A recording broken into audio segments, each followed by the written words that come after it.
Welcome to Bible Mysteries. What if there are secrets in the Bible the world doesn't want you to know? You're listening to episode 172, The Real Reptilians. Now here are your hosts, Scott and John.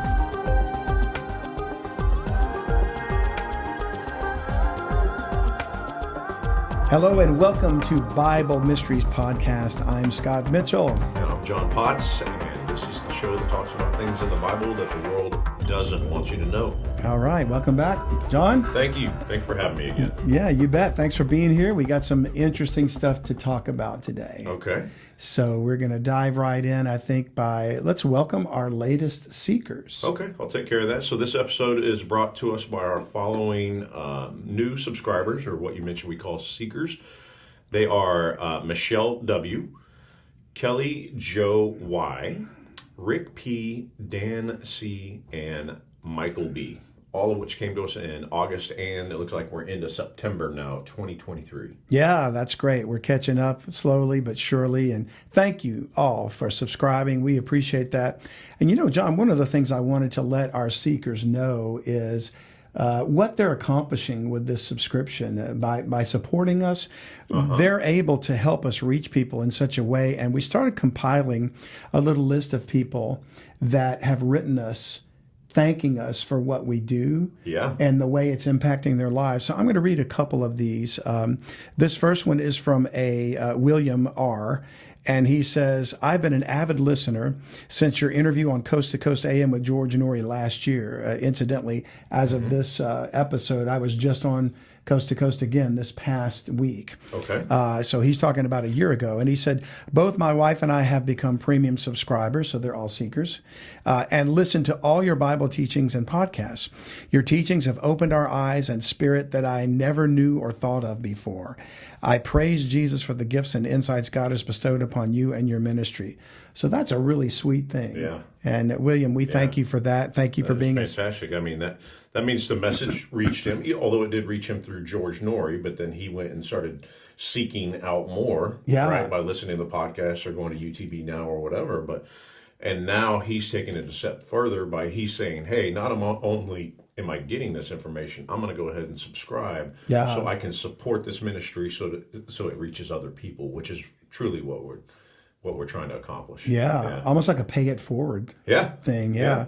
And George, you know, it's because we've grown through the seeker support that we even got the attention of Coast to Coast. Yeah. You know, I mean, for the first time I was on there, of course, we were brand new, and we had I guess you could say we had a person that was instrumental in getting us on the show the first time. Yeah. But that could have just ended up being a one-off. Mm-hmm. But as it turns out, we've been back on about 5 or 6 times now.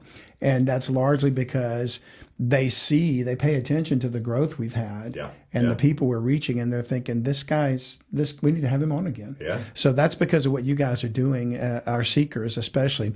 And of course, those of you that haven't subscribed yet are promoting us too, and we appreciate that very much.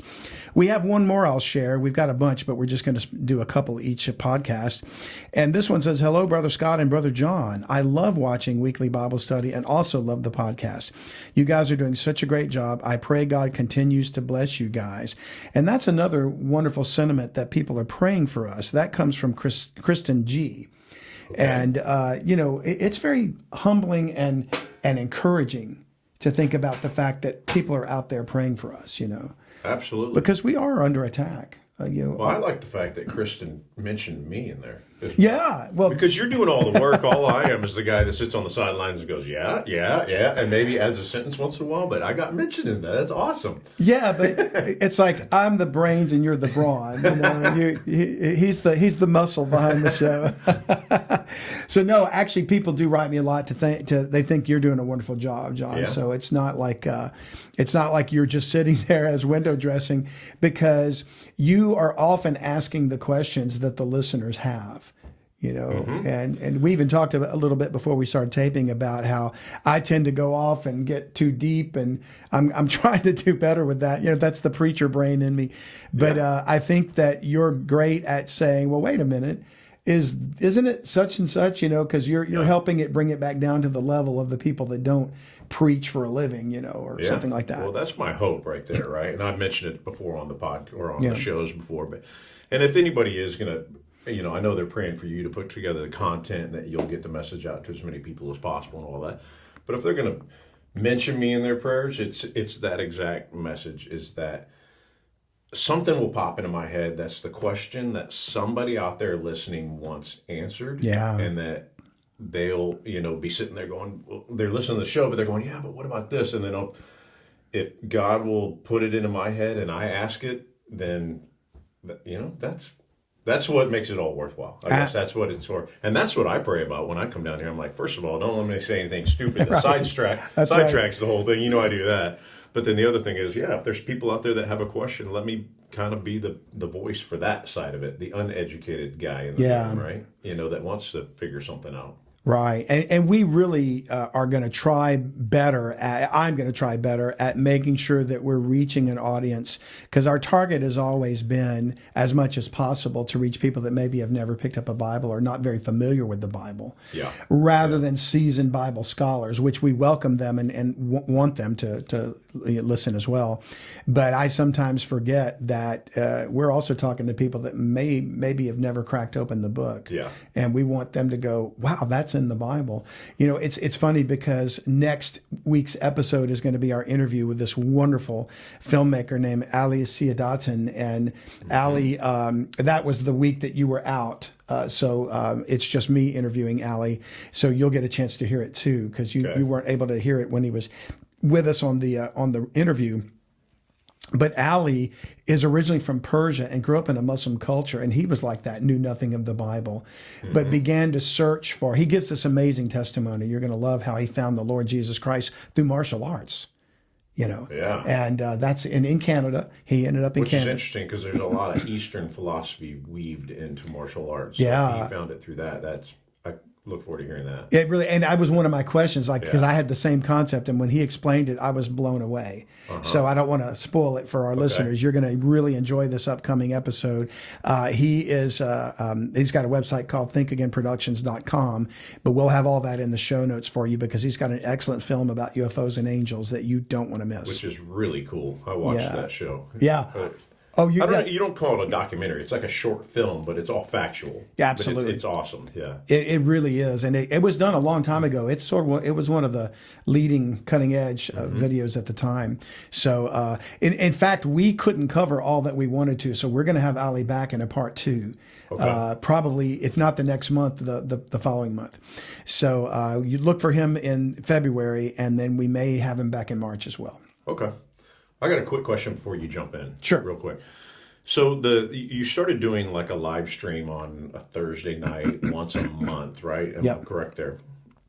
You have to tell me, because I was on the live stream as well. But either way, is that for seekers only, for subscribers only, or is that for the general public to jump in and do that? Yeah, that's a great question, John. We went back and forth about that. And for now, we're opening this up to anybody. Okay. So we certainly want to encourage our seekers to tune in if they have questions and or submit them to me in an email if you want, and we'll answer them on the show. And by the way, the next live Q&A is going to be February 22nd. Okay. So it's coming up this month. So you can plan to set that aside 8 p.m. Central Time. And we do that to accommodate all the time zones in America. My point there wasn't to put you on the spot about you had to be a seeker there or not. If you are a seeker, fantastic. If you're not, and you just have questions, because we were just talking about you and I'm over here, and hopefully I'm asking a question that people have. That's an opportunity for people to go onto that live stream. Yes. And it's actually a really cool fellowship thing too, because we're sitting there interacting with people, and what's going on is Scott is answering questions that people are typing in. Absolutely. And at the same time, I'm reading the questions, because they're coming in while he can't do both, right? Read questions and answer them. So then I'll stop the live stream and go, okay, this person has a really good question. And I guess my point is that all the people that are out there listening that have questions, if it's not being asked by myself or you're not addressing it, that's an opportunity for them to have one-on-one interaction with you. Yeah. It really is designed for that. So we're going to try our best to keep that an open forum for anybody. Okay. We, of course, have our Seekers Forum that is by subscription only because that's part of the bonus content that we provide. And we want to remind our seekers to be sure if you subscribe to the podcast, you have bonus content. You need to connect your account, join the BibleMysteries.com website where you can become, where you create an account to join us and you can post things, read other posts from people. And of course, you have access to the newsletter, to the On the Patio videos that I do, and of course, the full guest interviews, because we only give our free listeners a portion of the guest interviews. But for the subscribers, you get the whole thing. So, and speaking of interviews and current events and things like that, I want to dive into today's episode because it's really based upon current events in a very indirect way. Okay. We've titled this episode The Real Reptilians. John, are you familiar with that phrase, the Reptilians? I am, and it's mostly around the UFO phenomenon. Yeah. Like they're saying that there's a race of aliens that are out there that have reptilian features, which makes you think immediately is kind of weird, right? But it makes you think of like some giant lizard man. Right. But then at the same time, if you put it in perspective, because Karen Wilkinson came on and gave a really cool account of, she had a quote unquote, I'm speaking for Karen here, so I apologize if I misspeak, Karen, a handler, for better That's terms. what she used. The word is handler. So a handler, but she described him as not like being some guy that looks like a giant lizard. It was almost like she said he was beautiful. Yeah. And he had like a skin that kind of had like a sheer appearance that changed colors in different light. So it's almost like you think reptilian, you're thinking, whoa, that's crazy to think that. But I think you have to put it into context of some kind of alien or extraterrestrial, whatever it may be, demonic being that's presenting himself a certain way, but it's not this scary looking figure. It may be something that looks beautiful or angelic. Well, I'm glad you brought of better terms. I'm glad you brought up Karen Wilkinson because Karen's our dear friend and she's been on the show a few times. And incidentally, she describes this very handler entity in her book Stolen Seed, Evil Harvest. And so I highly recommend that you read it if you have not. And we're going to have Karen back this year sometime to have a sit-down talk about some of these things. But when she brought that up and when she shared that with me, that was the first time I thought of these individuals in a different light. Yeah. The beautiful way he was, and he shape shifted. He could look like a handsome human military type character with a big jaw, almost like a Dudley Do-Right sort of character. But at the same time, he also, in his real form, he showed himself, and that was clearly a reptilian individual. Yeah. But she never mentioned it as being scary or terrifying. It was almost like he became more beautiful, Blackbird, Right, in visually, but he was sinister and evil at the same time. Exactly. Yeah. I'm just his appearance just became like awe-inspiring, kind of like, wow, look at the way this guy looks. But anyways. Well, talking about these things seems to be a subject that we can get into today because news of unexplained phenomenon is increasing. Public awareness of what appears to be hidden governmental agendas to obscure information about these events is growing. Right. And we know by the word of God that supernatural, I'll use that phrase because, in God's eyes, everything's natural. Yeah. Right. Yeah. But these entities will be manifesting in the last days, as well as the fearful sights and signs in the heavens and earth. And we're going to read a verse in just a moment to remind people of that, something Jesus said. But in addition to this information coming out, portals are reportedly opening. Wherein giant beings are supposedly appearing. We had this thing about Miami, which may have been a hoax, but there's nothing new about any of this. If we trace the history back, we're going to find that, believe it or not, John, reptilian beings have been behind this agenda all along. Okay. So there are reptilians, or as Hecklefish from the Y-Files likes to say, lizard people. Okay. Lizard people. So, and I don't think they look like iguanas. I think they look like they're beautiful entities. Yeah. And I think we're going to find some scripture that supports this idea. Okay. So we'll start in Luke 21, verses 10 and 11, because this is where Jesus is speaking about the last days. And he begins talking about something he refers to in Matthew as the beginning of sorrows. But that time frame leads up to the time of Jacob's trouble or the Great Tribulation. And so in Luke 21, verse 10, Jesus is speaking. Then he said unto them, to the disciples, nation shall rise against nation and kingdom against kingdom. Now we're seeing that now, I would argue, but I think it's deeper than just war in general. It's going to be angelic nations, angelic kingdoms rising against each other. Yeah, because my immediate thought was, well, that's been going on for millennia, right? That's what everybody probably thought. I did too. Nation rise against nation. It's been going on forever. Yeah, I did too. But these are going to be specific nations as outlined in the book of Daniel. Oh, okay. Yeah, because everything's going to tie to the fulfillment of prophecy in Daniel. And that'll be maybe another episode we can get into. Okay. And then he says, great earthquakes shall be in divers places, and famines and pestilences. Again, you can say that's happened throughout history, but this is going to increase. And then the last sentence, and fearful sights and great signs shall there be from heaven. Now, that's what seems to be proliferating today. Mm-hmm. You know, I like the way, we're going to have L.A. on again pretty soon, L.A. Marzulli. And I love the way he puts it. He says UFOs are real, burgeoning, and not going away. And we're going to talk with him about the burgeoning next chance we get. Okay, so proliferation of this phenomenon. In the Bible, there is evidence to support the existence of a race of serpent-like entities who've been controlling mankind for ages. And I believe they will have a major role to play in what Jesus prophesied about the fearful sights and signs in the heavens and earth. I think we're going to start to see that, and we can discuss some scenarios about how that might play out. Now, in studying this, John, I decided to go back to a phrase that's in the Bible that at first glance you might think has nothing to do with reptilians or serpent people. Yeah. And it's the word familiar spirits. Okay, so we're going to go read that, define what it is, and then ask, how does that tie into reptilians? So we'll go to Leviticus. Because familiar spirit sounds like somebody that died. Yeah, and you think of the root of familiar as family. I know this person. Yeah, family. Yeah.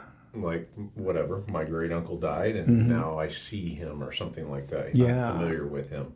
And that's very close to what's happening, although it's not actually a human family that we're talking about. Like, people sometimes think they talk to the ghost or the grandmother or whatever, or see it, whatever. Yeah. It's not their grandmother. Yeah. Yeah, it's going to be something else. Yeah. But it may be posing as a family member, you know. But it's really an imposter. Leviticus 19:31 simply says, regard not them that have familiar spirits, neither seek after wizards to be defiled by them. I am the Lord your God. So in the King James Bible, that word is familiar spirits, and it's very much tied to witchcraft. In the same book, but next chapter, 20, verse 27, Moses wrote, a man also or a woman that hath a familiar spirit, or that is a wizard, shall surely be put to death. They shall stone them with stones, their blood shall be upon them. So they're connected to witchcraft and sorcery and wizardry. So there's something about magic that's tied to familiar spirits, and it's so severe that those who had them were to be put to death. So when we look at that word, familiar spirits, the Hebrew word is very interesting. It's ob. The word ob, and it means, it's defined as, first I'm going to read the second definition. A ghost or a spirit of a dead person. So exactly what you were saying. One engaged in the practice of necromancy, which is communicating with the spirits of the dead in order to predict the future. So now we're tying in a fortune-telling, voodoo sort of idea behind it. One that has a familiar spirit. So it can be the spirit itself or a person possessed with one. All right. And then the first definition is water skin bottle, or necromancer, one who evokes the dead. So when, like, King Saul went to bring went to the witch of Endor to bring up the ghost of Samuel from the dead, she was a necromancer. Okay. But then it threw me as odd that the definition was water skin bottle. I can't figure that out. What does that mean? Well, first of all, bottles for wine or water, things like that, were made of skins for a long time. All right. Later on, clay pots, or they were used for different purposes. And now we have glass bottles. But back in the day, a bottle was a container of whatever. And skin was the original bottle. Obviously, as we got more advanced, we learned how to make glass. But keep that thought in the back of your mind about a water skin bottle and how does that tie into a familiar spirit? Because now we know it's the spirit of somebody dead, someone communicating with the dead, or a person possessed with that spirit. So it's essentially an unclean spirit. All right. Now, Deuteronomy 18, verse 10 says, there shall not be found among you anyone that maketh his son or his daughter to pass through the fire. And we've talked about that, Molech and the burning of children. Sacrifice the kids. Or that uses divination, telling the future. Or an observer of times, or an enchanter, or a witch, or a charmer, or a consulter with familiar spirits. And there it is again, Ob. And incidentally, the word Ob, Strong's Concordance traces its origin to almost like a mockery of the word Ab. And Ab is father.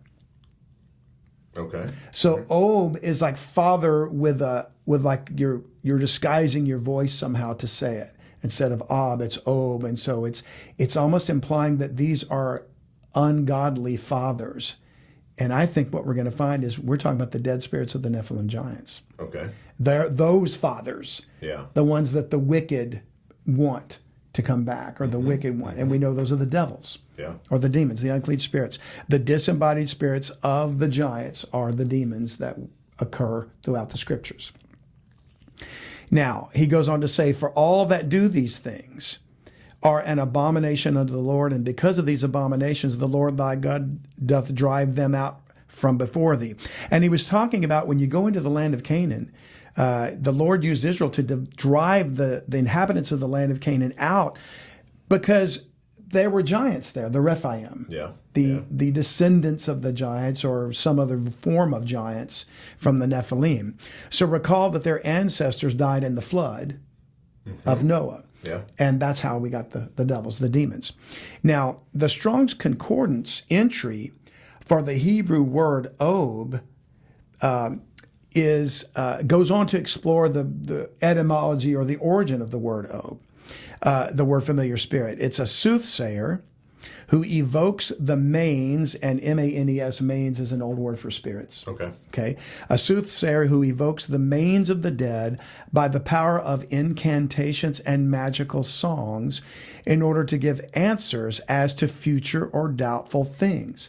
So evidently, demons, spirits, unclean spirits or familiar spirits can see something of the future, whether it's true or not. Yeah, it keeps coming up in each one of these references that you bring. It's all about seeing into the future. And why is that? I mean, you could, what's so important about seeing the future unless you had something to gain from it, right? Monetarily or power-wise or something like that. And of course, when I was putting this together and I kept seeing that same common theme reoccurring as I did this research, John. So you picked up on it too. Future, telling the future, divining the future. So it makes me think of the time when Jesus was approaching the tombs and the man came out and he was possessed with legion, I think it was, right? Yes. But the point I'm making is they said to him, I think it was Son of God, you're here before your time, right?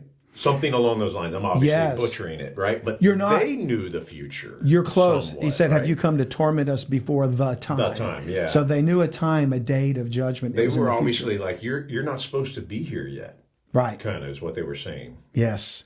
And so they must have some insight into that. So back to what I was kind of talking about when I noticed the same thread going on. Time travel. Is it possible for some entities, maybe not humans, but maybe demons? And that's going to be another episode. We're going to talk about time travel. So we can stick that in the back of our hats, and save that for this next conversation that we'll have about that. Okay. Yeah. But that's what just popped up into my head as I read that. But more fascinating than that, this same Strong's Concordance entry about the word Ob or familiar spirits goes on to say, talking about telling the future, especially it denotes a python or a soothsaying demon of which these men were believed to be possessed. A man or a woman when a python is in them. And then they note, with the ancients, the serpent was an emblem of cunning and wisdom. Well, that's just exactly what the Bible tells us. Yeah. And the word python, you know what a python is, right? Gigantic snake. Yeah. Nasty looking. They can get big. You ever seen the eyes on those things? Oh. Evil looking, man. Right. Well, I when I saw that, of course, it stood out to me. Python, serpent, reptile. Yeah. So I started to research the word python. And serpents evidently were considered to be the familiar spirit demons. Okay. So why serpents? In fact, the word python comes from a Greek myth. And hence, it's because a python is a snake or a serpent. Yeah. It's called a python because according to the online etymology dictionary, which anybody can go look up, python is the name of the fabled serpent slain by Apollo, one of the Greek gods, near Delphi. It's from the Latin python, the Greek python, and it means serpent slain by Apollo. And it's probably related to Pytho, which is the old name for Delphi.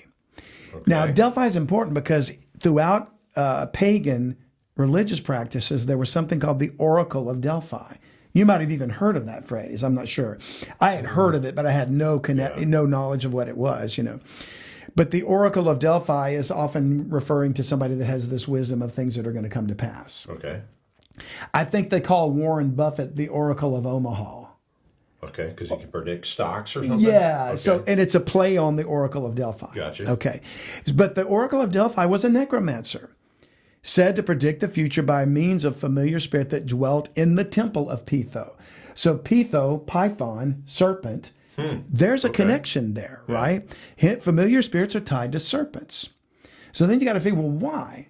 Why would they be serpents? If they're giants that died in the flood and these are their disembodied spirits, what connection do they have to serpents? Unless their fathers, the sons of God, the fallen angels, might have had something to do with that. Now we're getting back to Karen and the handlers. Her handler, right? Okay. Now, in the Septuagint, which is the Greek translation of the Masoretic Hebrew text of the Old Testament, almost always renders ob, familiar spirit, to the Greek word in the plural form, and it's the Greek word for ventriloquist. Okay. Now, we know a ventriloquist as somebody like Jeff Dunham with, he doesn't move his Walter. mouth. Yeah, okay, exactly. But they say this is a correct rendering because ventriloquists amongst the ancients, because this is an old art form. It's not just a modern thing of a guy with a dummy. Okay. They commonly abuse the art of inward speaking for magical purposes. How then could it be that the same Hebrew word, ob, for familiar spirits, could express a bottle, like a water skin bottle, and a ventriloquist? Apparently from the magician, when possessed with the demon, being as it were a bottle or vessel and sheath of this python or demon. So when you think about it, ventriloquism has a sinister demonic origin. Now, not maybe somebody just doing it for entertainment today isn't trying to, it's a practice, it's an art. But evidently it came from the fact that when a person was possessed by a familiar spirit, their lips were moving, but the voice was a demon. And literally referred to as a python. Yeah, I'm looking at what you just referenced there. It says the art of inward speaking. And I'm going, what is inward speaking? So maybe my simple mind is having a hard time getting past the ventriloquist part. Yeah. Because inward speaking, that is like you're talking, but your lips aren't moving. But what you've got to do is take away the modern understanding of ventriloquist and go with the original understanding of it. A person possessed by a demon and the demon is speaking through them. Inward speaking. So you're just the shell of the person, hence the water bottle, right? The vessel, yes. Yeah, and then that being is speaking through you. Yes. Whew. Scary. Yeah. Right? And which tells me that some of these magicians that do some freakishly weird things like David Blaine, that's black magic. Yeah, it's got to be black magic. That's a cult. So there's a connection to demons and magic, no doubt about it. As a matter of fact, an interesting thing, a friend of mine who is a very amateur layperson student of Hebrew told me and shared with me that in the first verse of the Bible, in the beginning God created the heaven and the earth. There's about a sheet in the beginning, Bara, created, Elohim, God. And we'll get into this at some point. Okay. But bara is to create. And he was telling me that there's a phrase somewhere that's abara ka bara. Okay. Which is from words of nothing he created matter. I'm doing a terrible job of translating that, but it's essentially out of nothing spoke God and something appeared. Okay. All right, that's Hebrew. Yeah. Abracadabra. That's where that comes from. It's Hebrew. What does a magician say? I'm going to pull a rabbit out of my hat. Abracadabra. Yeah. Right? That's wild to me. It's like Satan trying to emulate God through magic. Hi, if you're enjoying this podcast, please consider being a full-time subscriber. We are going to use these funds to expand the message and get the word out about what's in the Bible that the world doesn't want you to know about. That's right, John. We appreciate you listening, but we'd love it if you'd subscribe. That way we can reach more people with the time we have left. So enjoy the rest of the podcast, but think about subscribing if the Lord puts it on your heart. To subscribe, just go to BibleMysteries.supercast.com. Thanks. Because you just said something about David Blaine. Yeah. And my first reaction was, that's black magic. Correct me if I'm wrong here. There is no difference between black magic and quote unquote white magic. And I just want to make sure that I don't say something on the podcast because it's all magic, right? Yeah. God says, do not do divination, do not do these, soothsaying, things like that. So for me to say, well, that's black magic, that doesn't mean that white magic is okay. Like right? Disney magic. Exactly. So I don't want to be that guy because I also don't want a bunch of people writing in going, well, you got black magic, but you also are missing out that there's white magic. We shouldn't be doing either one of them. Yeah, I think it's Satan's intention for people to think that white magic is okay and black magic is bad. That's part of the deception. But I don't believe that's true. I think all magic is bad. Yeah. Yeah. Anyways, Absolutely. I was trying to clarify that before you got gone. Before you got I'm the one that brought it up. Yeah. Okay. I feel better now. Well, it's funny how in the Strong's entries about all these words that the python was considered to be a demon and the ancients considered serpents to be wise and cunning. Well, we know the first appearance of a serpent in the Bible is Genesis 3:1. Yeah. When the serpent spoke to Eve, it says, now the serpent was more subtle than any beast of the field which the Lord God had made. And he said unto the woman, yea, hath God said, you shall not eat of every tree of the garden. That's Genesis 3:1. Yeah. And by the way, people sometimes write me and say, you mispronounce the word subtle. Well, subtle is S-U-B-T-L-E. Yeah. This word, it comes from this, but the original spelling was subtil, S-U-B-T-I-L. And it literally was pronounced subtil at the time in 1611. Is there a different meaning? Well, we think of subtle as like soft and easygoing. Yeah, exactly. But subtil here, sub is under. Okay. Till is like utility. Like think of tilling the ground with the hand. Yeah. It's using your hands. Okay. Till. So subtil means underhanded.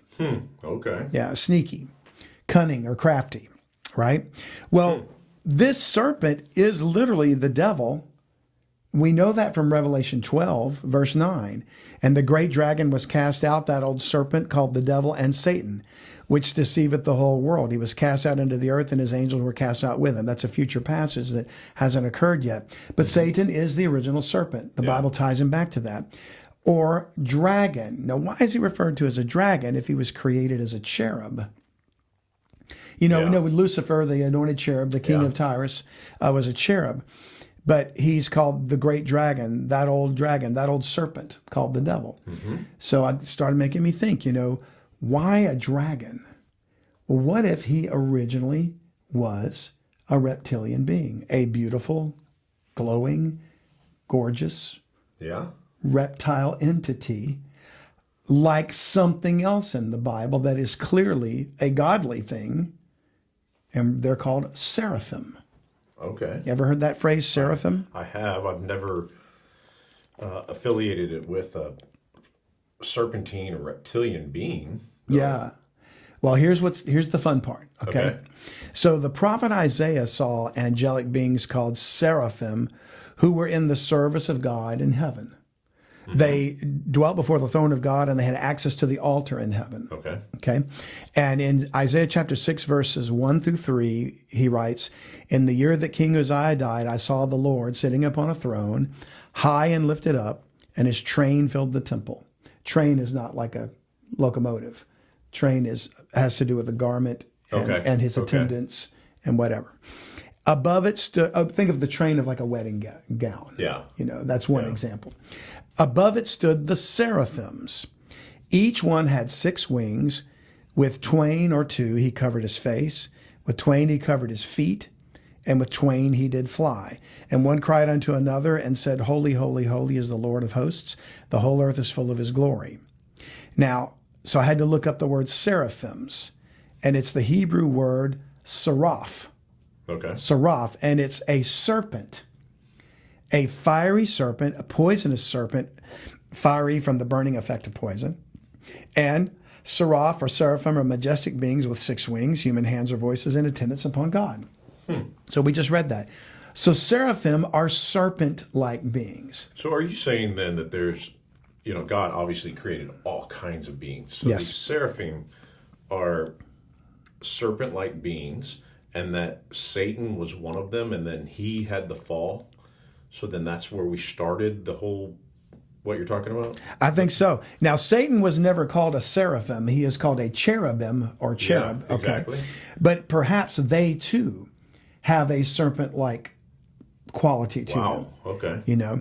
Because, and which kind of gets back to that whole thing of when God says, let us make man in our image, rather than the image of the dragon entities. Yeah.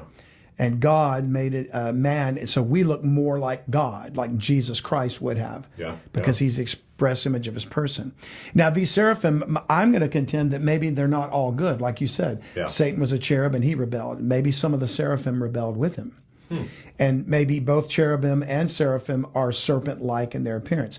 We know other cherubs have 4 faces, and none of them are dragons.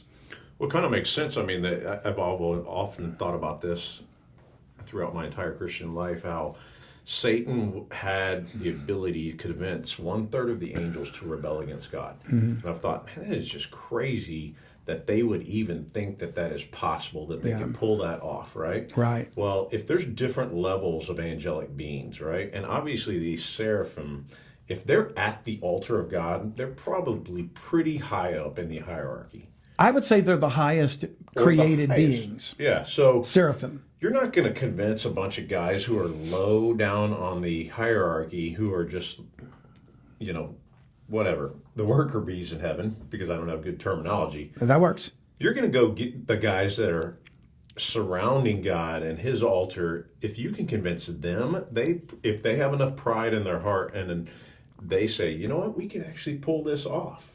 Yeah. I don't know. It blows my mind to think that they even thought that, right? Well, here's one. But then they did it. But my point is, you're not going to get a bunch of low-level angels or angelic beings. You're going to have to go get the most powerful ones to try to pull it off.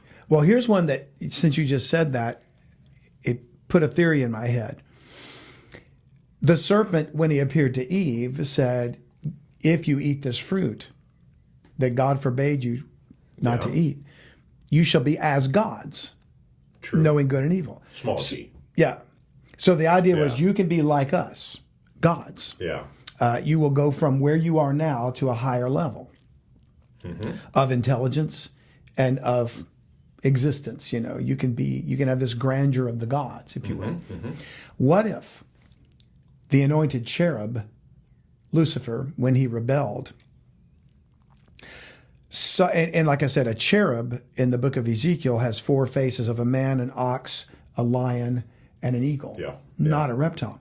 But what if in Lucifer's desire to be more, he says, well, the next level up above me is the seraphim, the fiery serpents of God. Which is a whole other concept, because I think people will probably think that Lucifer was probably at the top of the food chain, right? Not lower than the seraphim. I'm thinking he wasn't. I don't think he was there.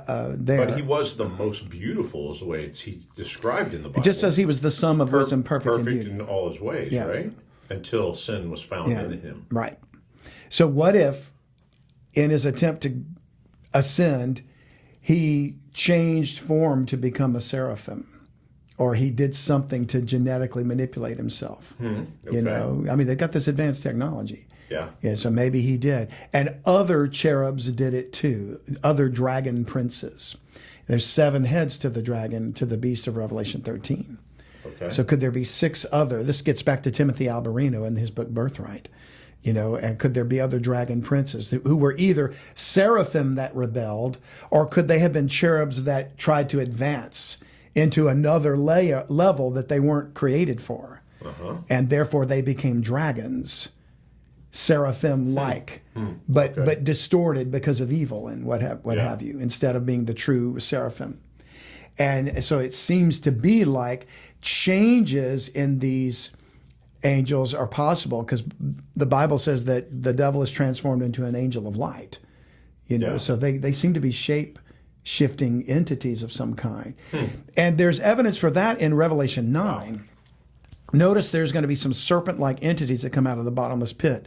In Revelation 9:17, and thus I saw the horses in the vision, and them that sat on them having breastplates of fire and of jacinth and brimstone, and the heads of these horses were as the heads of lions. So these are monsters. Yeah. And out of their mouths issued fire and smoke and brimstone.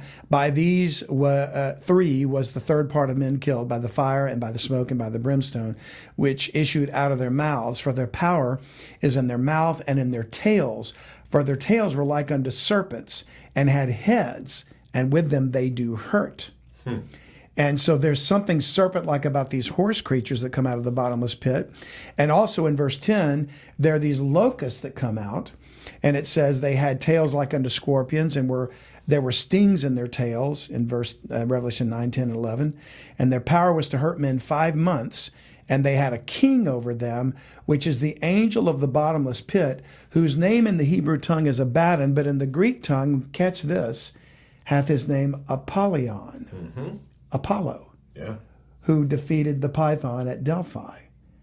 I'm telling you, there's some truth to these Greek legends, So it's my conviction that when 1/3 of the angels joined Lucifer in his rebellion against the Lord in the ancient past, and we see this in Revelation 12, it is very likely that some of the seraphim, or maybe cherubs seeking to become seraphim, they were high-ranking officers in that rebellion. Okay. And it's also very likely that other cherubs were part of this insurrection as well, and that they are the principalities and powers referred to in Ephesians 6:12. These could all be like dragon princes or reptilian beings who are manipulating world affairs as they prepare to fight Michael and his angels in the very near future. So I'm thinking reptilians have been manipulating governments of men all this time. And one last passage that's very interesting, which will tie us back into some things, not the last passage, but one of the last things I want to mention about serpents here, connected to the word seraph or seraphim, is not only was it translated as seraphim, which are these beings, these angels, but in Isaiah 14, verse 29, we read, "Rejoice not thou whole Palestina," which is the land of Israel, "because the rod of him that smote thee is broken." That's a reference to the Assyrian oppressor, which is basically it's a type of the Antichrist. Okay. But it says, "For out of the serpent's root shall come forth a cockatrice, and his fruit shall be a fiery flying serpent." And that word is seraph. So this is a prophecy of the Antichrist, or seed of the serpent. Which we know from Genesis 3:15 is the seed of thy seed, he said, shall bruise the heel of the seed of the woman. It was a prophecy of Jesus Christ. And Christ ultimately is going to crush his head. So the seed of the serpent is the son of perdition, or Antichrist. I'm starting to understand now why he's called the beast.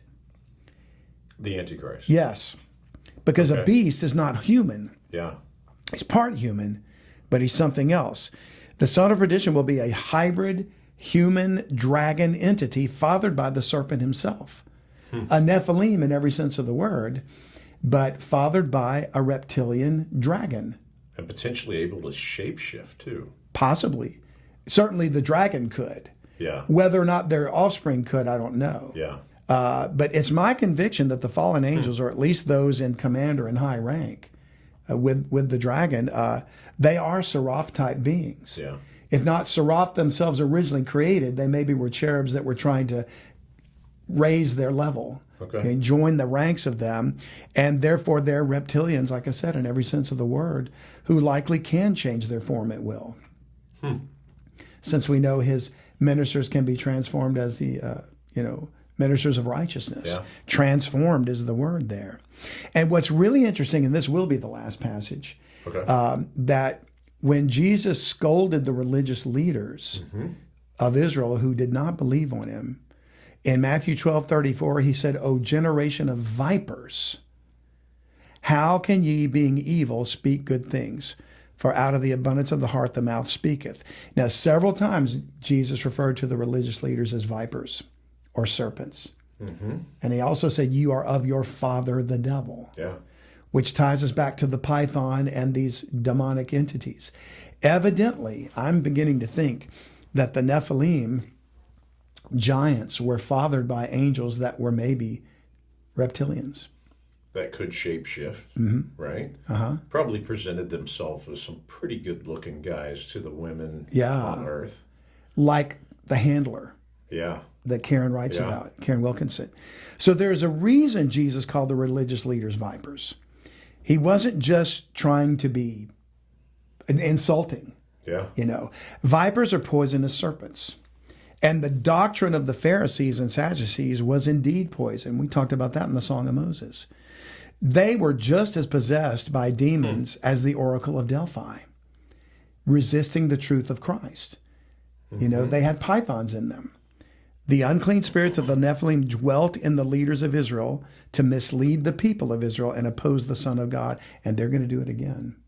And that's where the world is right now. I think reptilians are preparing the world to fight against the Lord Jesus Christ. You have my brain doing backflips right now because I'm going, you're talking, and I have a bad habit of this, but I'm thinking about other stuff, and I'm sitting here going, man, how many of these people in government are reptilians that are just presenting themselves as humans? I bet more than we realize. And then, of course, I thought about the fallen angels who probably came down and seduced human women, that they probably presented themselves as being, these guys that are 7 feet tall and all muscular and good looking. And I thought, well, if they're doing that, then we'd be able to see them. It's like, nah, they're smarter than that. They're not going to be if they're in government, they're not going to be some great looking guy because then they stick out like a sore thumb. They're presenting themselves to look like just the average Joe. That's not to reference anybody who's in power right now or anything like that, but you know what I mean? Like these people that are behind the scenes probably controlling politicians are the ones that potentially could be shape-shifting reptilian demonic beings. That's crazy. In my opinion, some of them look a little reptilian, like Noah Yuval Harari. Yeah. He looks like a lizard person. I'm just saying, maybe they didn't do a very good job. He's kind of like a salamander. Disguising. Yeah. But, did you ever see a series back in, I think, 80s called V? I did. Do you remember that, where they were reptilian aliens? Yeah, I'm trying to remember. I just remember the lady. They were disguised. Who was like the head spokesman. Yeah, she was beautiful. And, she was really good looking. But they were disguised as humans. Yeah. But they were going to eat us. Was that what they were here for? Yeah, that's what they were there for. They were actually here to harvest human beings for food consumption. Okay. So maybe it's time to go back and rewatch that series and hey, they're always foreshadowing. I think out of Hollywood, they're always telling symbolism. us something. Well, we're going to have Tina Griffin on soon from the Counterculture Mom Show. Okay. And she has some things to say about that. Well, Hollywood. I really look forward to that. My question about Hollywood, and we're going off on a tangent here, is why do they feel the need to foreshadow and tell us so much? Because it's not just the show V. You can go through countless movies and shows where they are foreshadowing things that are happening. The Simpsons is crazy, right? Yeah. All this stuff. Why do they feel the need to tell us what's coming? It could be a couple of reasons. One is they're boasting. The other is symbolism is so important to them. They like to display it. Yeah. I think it's one other thing possibly, and that is they're contractually obligated to do this. God gave men dominion of the earth. Ah, okay. This is the fine print. It's disguised so we have won't to give us the disclaimer. Yeah, okay. but make it look like it's fiction. Yeah. When in reality, people are accepting that. Okay, that means you are signing you're signing away on the contract. Well, that should be a great interview with Tina then. Yeah. When is that again? We'll be interviewing her next week, and it will be out, if not March, then April. Okay. Yeah. Well, folks, you need to look forward. Hang on to listen to that then. Yeah, look forward to that. She's got some experience with Hollywood, and she's going to tell us some things about media manipulation. So, John, that'll wrap it up for now. Okay, lots of reptilians out there. Yeah, so watch out for the next person. The next person you vote for, look for a lizard tongue. Right. Well, thank you, John. Appreciate you being a part of the show. Absolutely. Thanks for having me. Thank you all for listening. Until next time, don't forget to look up, because our redemption draws near. If you enjoyed this video, please like, share, and subscribe to our channel. To gain access to bonus ad-free content, consider supporting us and becoming a premium podcast subscriber at BibleMysteriesPodcast.com.